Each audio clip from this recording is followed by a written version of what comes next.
સુરત મહાનગરપાલિકા દ્વારા મોટા ઉપાડે શહેરીજનોની સુખાકારી માટે સાયકલ શેરિંગ પ્રોજેક્ટ શરૂ કર્યો હતો, પરંતુ પાલિકાના અધિકારીઓ અને પદાધિકારીઓના સંકલનના અભાવે આ પ્રોજેક્ટ હાલ કાટ ખાઈ રહ્યો છે. લીંબાદ વિસ્તાર ખાતે આવેલા નીલગિરી સર્કલ પાસે આવેલી સાયકલ સ્ટેન્ડમાં એસએમસીની સાયકલોની દુર્દશા જોવા મળી રહી છે. અહીં નજીકમાં જ ધારાસભ્ય સંગીતા પાટીલની ઓફિસ પણ આવેલી છે. મહાનગરપાલિકા સાયકલ સ્ટેન્ડ બનાવવા અને સાયકલની જાળવણી માટે 5 વર્ષ માટે 8.91 કરોડ રૂપિયા ચૂકવી રહી છે. સાયકલ સ્ટેન્ડ બિસ્માર સ્થિતિમાં છે, જ્યારે સાયકલ ભંગારની હાલતમાં છે.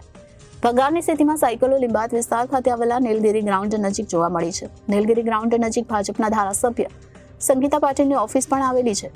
સાયકલ માટે કોન્ટ્રાક્ટરને ટેન્ડર પણ અપાયા છે અને પાલિકાએ તેની પાછળ કરોડોનો ખર્ચ પણ કર્યો છે.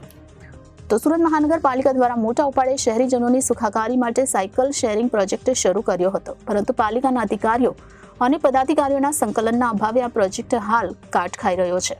લીંબાદ વિસ્તાર ખાતે આવેલા નીલગિરી સર્કલ પાસે આવેલી સાયકલ સ્ટેન્ડમાં એસએમસીની સાયકલોની દુર્દશા જોવા મળી રહી છે. અહીં નજીકમાં જ ધારાસભ્ય સંગીતા પાટીલની ઓફિસ પણ આવેલી છે.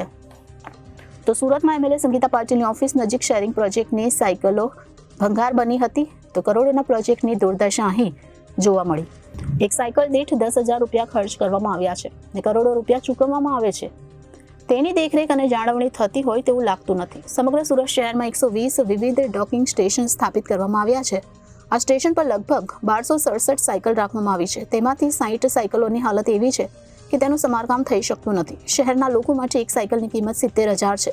મ્યુનિસિપલ કોર્પોરેશનને સમગ્ર પ્રોજેક્ટની ખરીદી, ઇન્સ્ટોલેશન, સંચાલન અને જાળવણી માટે 5 વર્ષ માટે રૂપિયા 8.91 કરોડની ચૂકવણી નક્કી કરી છે. Reporter Arvind Rathod, Janadesh news, Surat.